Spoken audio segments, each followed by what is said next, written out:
Bismillahirrahmanirrahim. Assalamualaikum warahmatullahi wabarakatuh.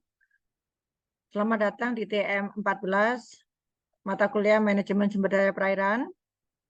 Tahap selanjutnya, setelah kita menemukan masalah pokok atau prioritas masalah, nah ini bagian yang sangat penting adalah menentukan akar masalah. Ya, setelah akar masalah ditemukan, itu menemukan penyebabnya, jadi kita bisa nanti menyusun tujuan bagaimana menyelesaikan masalah itu. Akar masalah, bagaimana setelah masalah pokok ditemukan, selanjutnya adalah mengembangkan akar masalah. Masalah pokok ditulis dengan jelas, kemudian menemukan sebab, jadi sebabnya dari masalah pokok, menemukan akar masalah berdasarkan kesepakatan pemangku kepentingan. Jadi setelah masalah pokok ditulis, nah ini ya, ini masalah pokok ditulis, cari sebab, ya, cari sebab, ini sebabnya bagaimana, diskusi lagi apakah ada sebab lagi, diskusi dilanjutkan apakah sebab lagi, ditulis di sini, diskusi lagi apakah ada sebab lagi, nah kemudian diskusi lagi ada sebab lagi kah dari masalah ini, ke bawah ya, pendekatan sebab. Jadi setiap kotak-kotak ini akan ditulis sebab dari satu masalah di atasnya, ya. Kemudian diskusi lagi sampai menurut kesepakatan kelompok, itu kelompok pemangku kepentingan, tidak ada sebab lagi.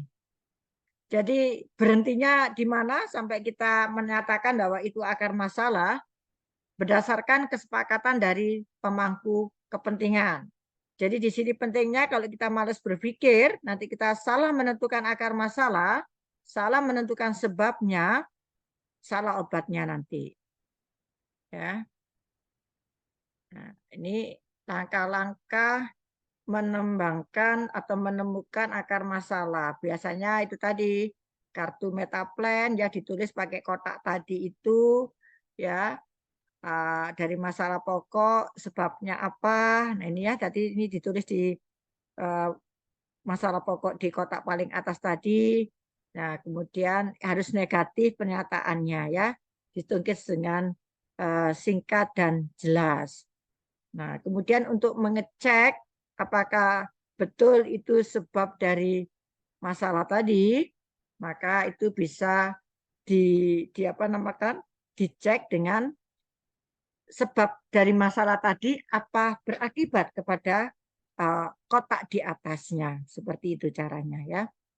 Jadi untuk memudahkan mahasiswa biasanya setelah masalah pokok ditulis, itu kemudian dosen akan memberikan arahan, diskusikan ada sebab apa. Nah, sebab yang sudah ditemukan tadi ditulis di kotak-kotak tadi.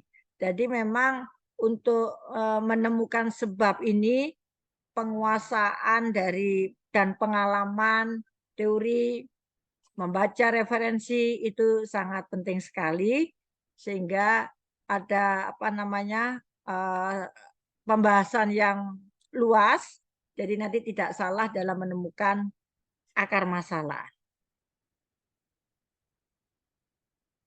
Ya, ini contoh dari pekerjaan tugas mahasiswa yang didiskusikan secara kelompok ya. Jadi ini masalah pokok ya, masalah pokok ini berdasarkan masalah yang mempunyai skor ELI paling tinggi dan itu disepakati oleh kelompok. Kemudian dicari sebabnya, cari sebabnya, temu di sini tulis, dicari sebabnya ada lagi ditulis. Kemudian dari sini ada sebabnya enggak, ditulis di sini kalau ada. Dari kota ini dicari sebabnya lagi, hasil diskusi ditulis di sini.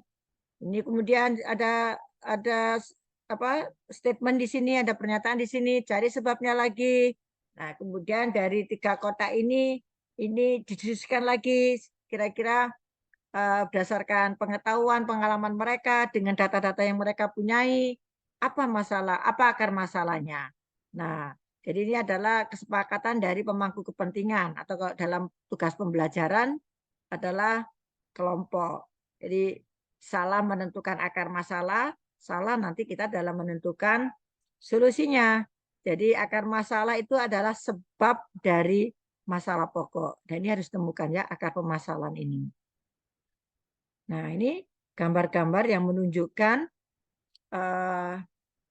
masalah ya, akar masalah atau masalah, tapi ini juga bisa membantu mahasiswa ya bahwa kembali diingatkan sejak kuliah yang pertama bahwa DAS itu adalah kesatuan dari banyak komponen yang saling berinteraksi.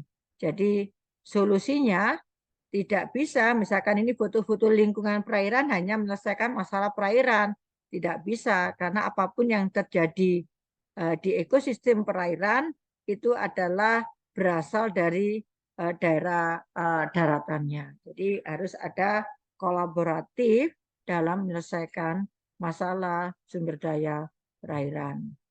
Nah, setelah akar masalah tercapai, nah ini baru kita berpikir bagaimana solusinya. Nah, langkah-langkah apa yang bisa dilakukan untuk menyelesaikan masalah tadi. Ya, ini beberapa foto dari tugas mahasiswa dalam mengerjakan masalah pokok, kemudian akar masalah dibimbing oleh dosen sebagai fasilitator. Jadi pembelajarannya adalah kolaboratif. Jadi mahasiswa lebih aktif belajar, berproses untuk menemukan penyebab dari masalah dan merencanakan solusi yang akan diberikan. Terima kasih. Assalamualaikum warahmatullahi wabarakatuh.